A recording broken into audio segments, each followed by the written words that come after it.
Welcome to What's the 411 Sports. I'm Keisha Wilson. And I'm Gregory Alcala. I hope that you all had a great Thanksgiving, and if you're anything like me, you're full of turkey and stuffing. But enough about my eating habits. Let's get to the roundup. Greg, what do you have?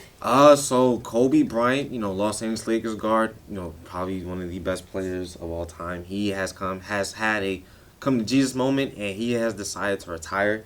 He made a letter, put it on the Players Tribune, and Kobe just said that, he kind of wrote it like it was a letter. It was like a love talking letter to basketball, tone. like you gave a 6-year-old boy his dream of being a Laker, and he's finally made a decision. I mean, he talked for a while. Kobe has talked about like how do you know when it's time to go, and I think he's finally realizing it, and it's pretty much how he's playing this season because he doesn't have that same lift that he's had in his legs. His legs aren't there.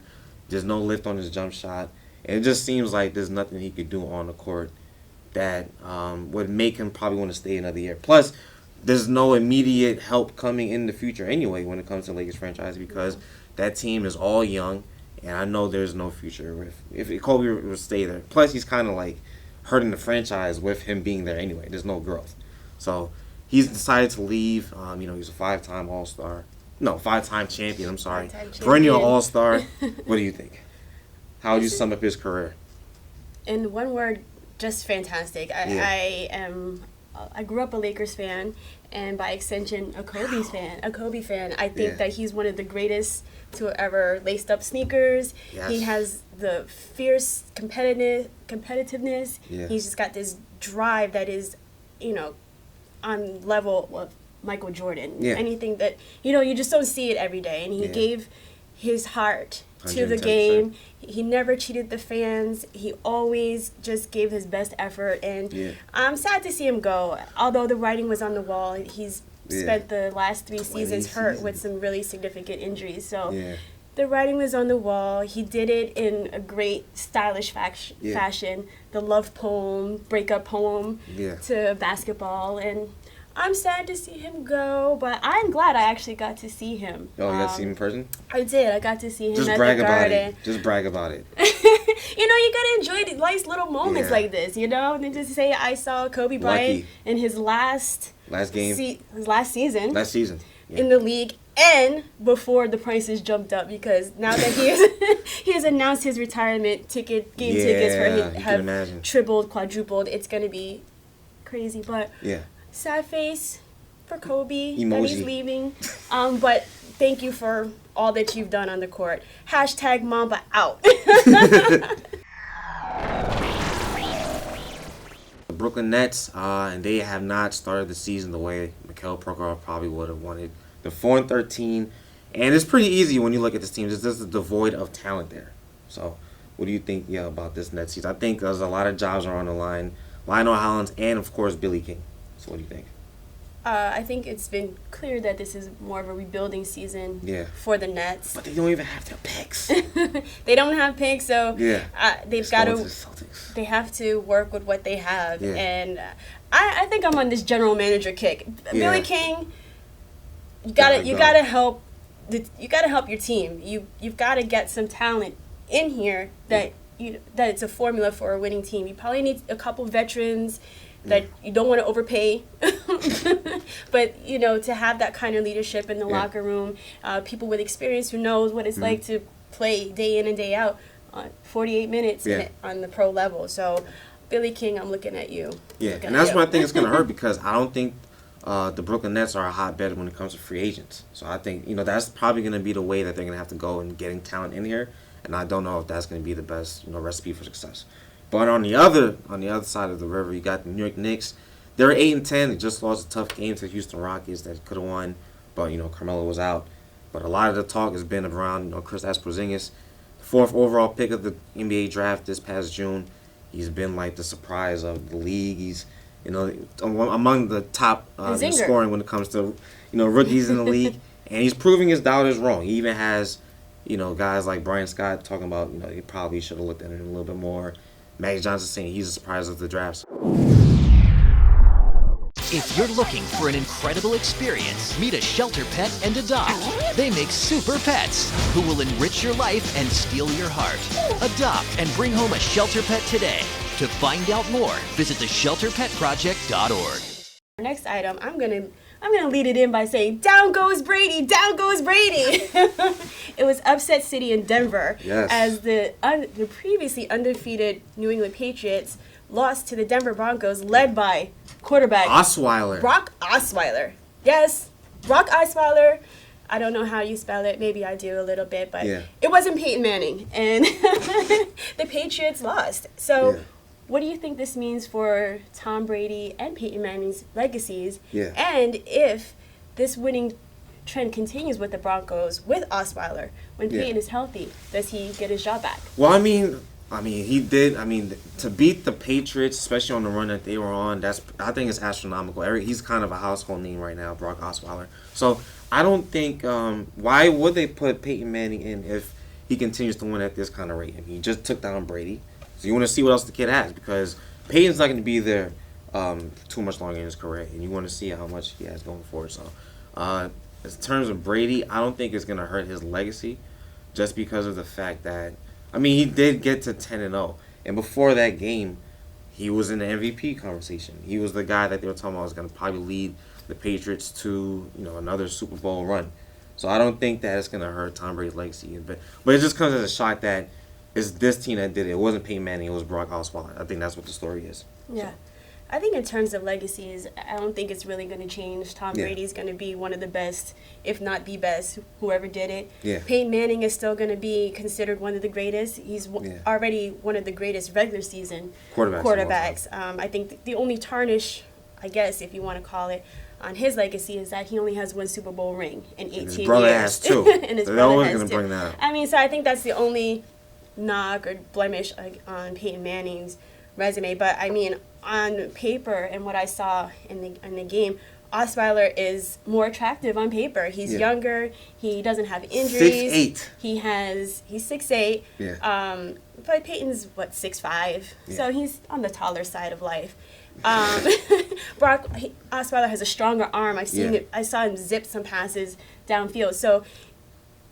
By all means, too. He's 20. He's young. Peyton's 39. He's injured. He's got some serious injuries going on. But I mean, I think that you buy time. You definitely buy time with Brock Osweiler and get Peyton as healthy as he can be. But I think that in terms of a playoff run, I think you might give the reins back to Peyton, because I think in the playoffs you need that wisdom, that experience, and the skill set that he has. I mean, let's be honest. Yeah.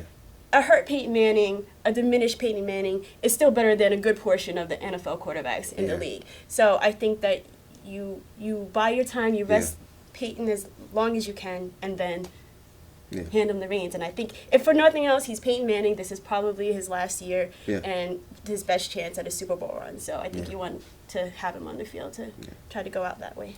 I think that's pretty much the plan for the Broncos anyway. They want to see how far they can get with Brock Osweiler and get him into the later stages of the regular season, and hopefully have Peyton healthy enough to come back, lead them to a Super Bowl title run if they even get there. But we'll see.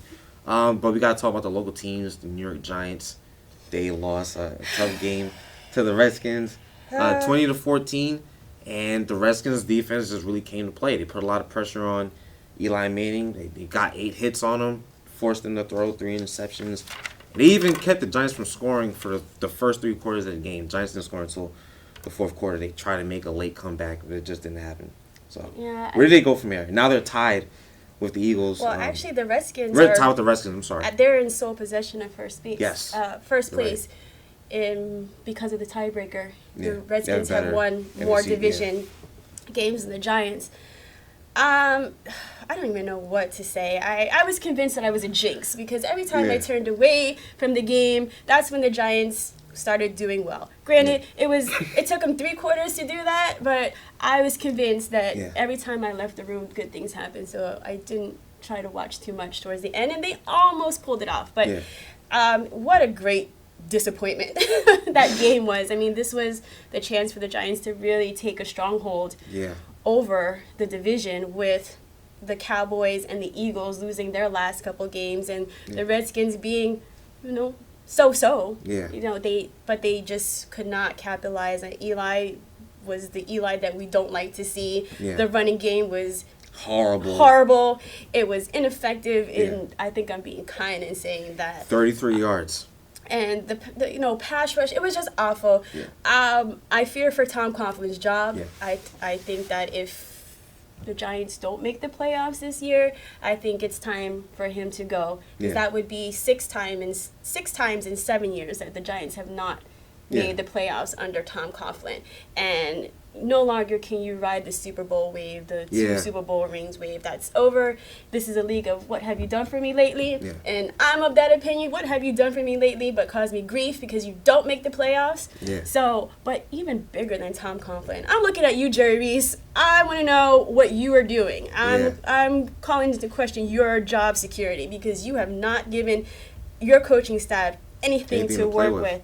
And I think it's sad because you've seen over the past couple seasons the Eagles minus Chip Kelly's cleaning house, but you've seen them and the Cowboys really bolster their lineups and become stronger, younger too, better talent, and the Giants just kind of stayed this way or gotten worse. So I think that there's going to be a shakeup. Yeah, they need. I think it's time for a new voice anyway. I mean, 11 years in, he's had his time, but. We got to get to the other team, the New York Jets. They finally got back on the winning side of the column. They have a couple of games coming up to see if they can, sustain this winning streak. They got the Titans, they got Washington, and they have the Cowboys. So can they, sustain this winning streak? Those 3 games are definitely winnable. I mean, the Titans, come on. Especially the Cowboys. The Titans, come on. Washington, Kirk Cousins versus Ryan Fitzpatrick. I'll take Fitzpatrick. Yeah. The Jets' defense is good. I'll say they can get to Cousins. The Titans, please. There's no Romo. And then Dallas. Yeah, there's no Romo. Their defense is suspect. Their running game. So I think the Jets. They're bad. That's what she's saying. They're bad. I think the Jets can to reel off some wins. Count up some wins. 3, and then they got the Giants soon. Yes. So that's gonna be a good game. That'll be a good game. Yeah. Winnable for the Jets, they have the Giants next week. Oh, next week. Well, so it's going to be a chance to see if the Giants can, get back on track on their end because they lost a tough game, so they can do. But I know you have some more news. Yes. About Chip Kelly. Yes, after an embarrassing 45-14 loss on Thanksgiving, the losses are piling up for the Philadelphia Eagles. So will Chip Kelly survive after this season? I don't think he should because his high-octane Oregon offense experiment in the NFL hasn't worked, and he's gotten rid of some of the Philadelphia Eagles' favorite players. He's got rid of LaShawn McCoy. Got rid of LaShawn McCoy. Got rid of Nick Foles, and he's gotten rid of Deshaun Jackson, and these are guys that he wanted to trade away, preferring guys like Kiko Alonso, Sam Bradford, and DeMarco Murray. So he thought these guys that he were bringing in was going to do the trick and, perfect, his offensive scheme to the best of its ability, and it hasn't worked. So I think maybe his roots should probably be going back to college. I think that he can thrive there because it hasn't worked in the NFL, and he's being blown up here. Yeah.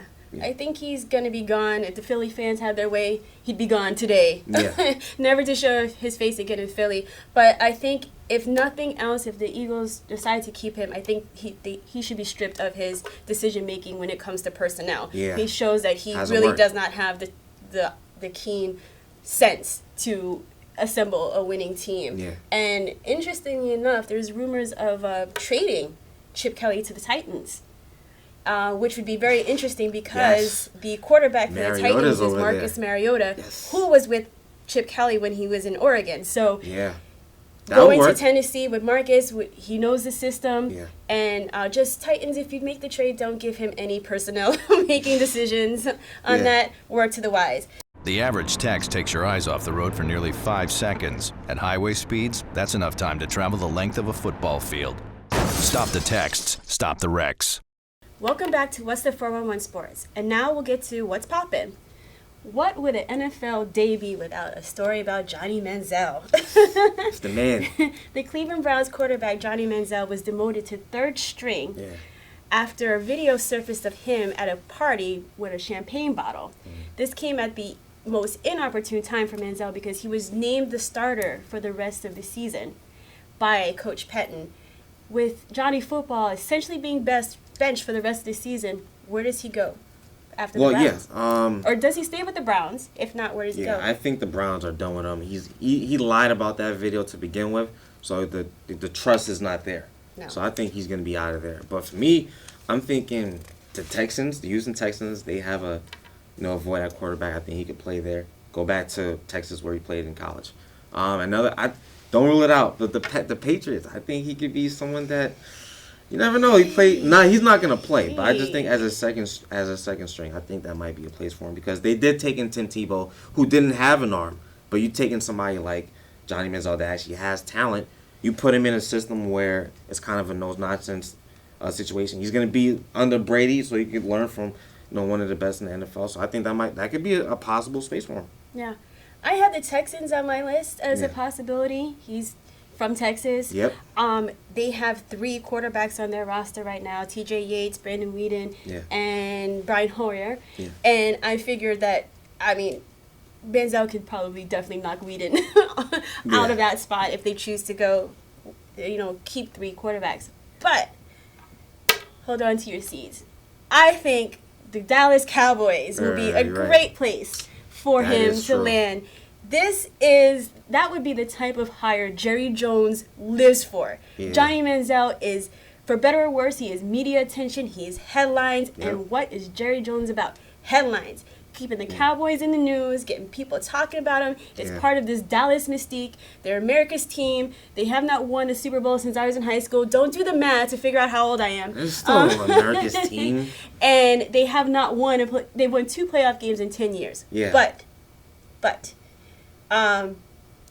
they only have 2 quarterbacks on their roster in Tony Romo and Matt Castle. Matt Castle has not blown anybody's socks off. Yep. So then you have him under Tony Romo, which I am not a Romo fan, but he's good. He's better than good. And he's gonna sit under the bench and watch Tony Romo. And he's also Romo is somebody has not been in any trouble off the field. That's true. He's been relatively squeaky clean, other than dating Jessica Simpson and whatever curse she brought to them. That didn't work for him. That's it. So I think that's good for him to be. And then in addition to Romo, Jason Witten.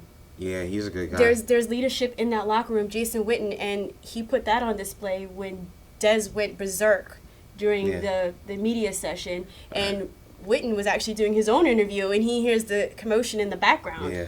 And he stopped his interview and went back to see what the problem is. So I think that Manziel is not really going to he's going to be held accountable for whatever he does, and I think it might be a good position. It puts him back in Texas, too. What do you think about Jahlil Okafor's latest behavior off the court? I'm very concerned with his decision making because these incidents could very well have gone the opposite way. We could be talking about his career being ended due to serious injury or death. These are serious stuff. Having a gun pointed at you and speeding at 100 miles per hour. Those are reckless activities, and I'm actually surprised that he's been engaging in these kind of activities. I'm very familiar with him from his days at Duke, and I'm familiar with Coach K, and Coach K is a no-nonsense, and he's really about grooming young men, and so he never had these kind of issues at Duke. So something has happened between graduating and becoming an NBA player. But think about it. At Duke, just won the national championship as a freshman. You go to Philadelphia, you haven't even won a game yet. They haven't won. So do you think that has something to do with it? Like maybe the anger of not winning and being in a situation that he even want to be in. When they had the press conference, he dropped his jersey. Yeah. So I'm sure it's a tough adjustment for him, to be a winner basically all your athletic career, and now you've made it to the pinnacle to where you've been striving to get, and you're not winning. So I think the management of the 76ers really needs to step in some way, shape, or form. Part of the problem is that they don't have a lot of veterans on this team. Carl Landry is the one who has the multiple years. He has 7 years in the league. So I don't know if you try to pair him with Carl Landry. From what I know, he's never been in any trouble off the court. Yeah. Maybe you pair him with Landry, have a little buddy mentor type relationship. I think the coach, general manager, needs to sit down with him, and maybe if you want to go old school and have his father sit down in the room with them, because from what I can tell, they have a really close relationship, and his father's actively involved. But something's got to be done, and I don't know, maybe if it calls for maybe revamping whatever rookie transition program that the league offers to help. This is really something that's very foreign, and and these are man children. He's 19. 19. So you're dealing with being a 19-year-old, but in a grown man's world and dealing with grown man's things. The average text takes your eyes off the road for nearly 5 seconds. At highway speeds, that's enough time to travel the length of a football field. Stop the texts, stop the wrecks. Welcome back to What's the 411 Sports. And now let's talk about stories that are flying under the radar. In a game between the St. Louis Rams and the Baltimore Ravens, in the waning moments, quarterback Case Keenum was slammed to the ground, in which his head bounced off the surface. And after that, he immediately grabbed his helmet. Yeah. He was allowed to remain in the game in spite of concussion protocols. What do you think happened? Yeah, I mean, I don't know why they kept him in the game, because they made a big deal about that. I mean, they got sued by a lot of former players about, the same thing about concussion and injuries that they're having post-football. But it just begs me to think that maybe if it was a higher profile quarterback, I think they would probably pay more attention to it. I mean, that doesn't sound good, but I think NFL dropped the boat here, and it's kind of like with officials making bad calls. It's just another example of the NFL missing a big aspect of the game that they pretty much market. So I don't know.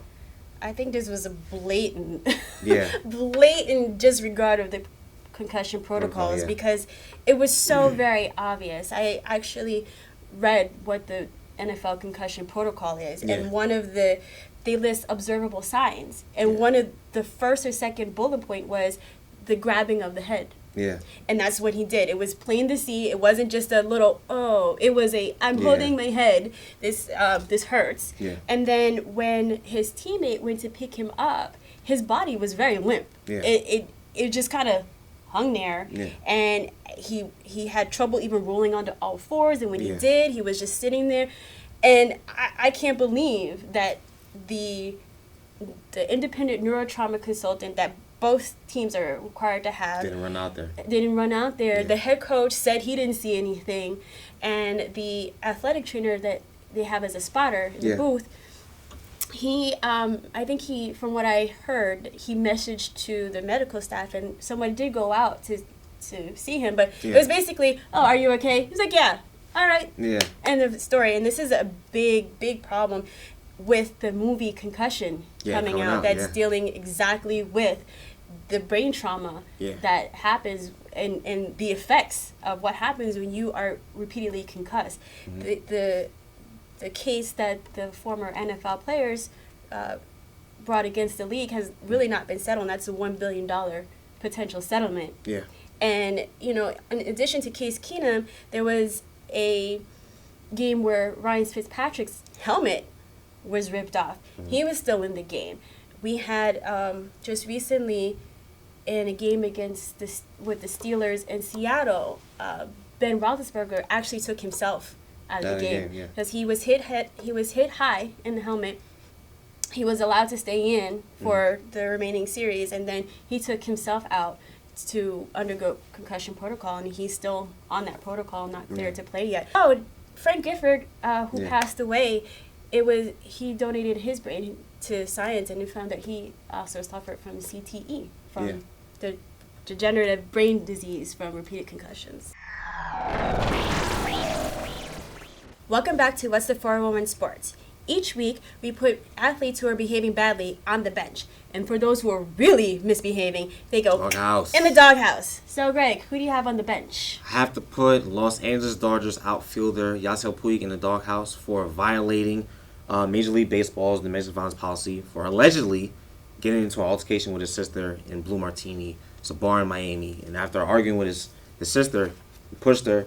Bouncers of that bar asked Puig to leave the club, and he resisted, and that ended up in a fight where both guys ended up, getting hit. So it's another black eye to the the MLB. Actually, Jose Reyes of the Colorado Rockies got in trouble for the same exact thing with his wife. With his wife, while they were on vacation. So yeah, a lot of black eyes going on for MLB, especially in the wake of a great season.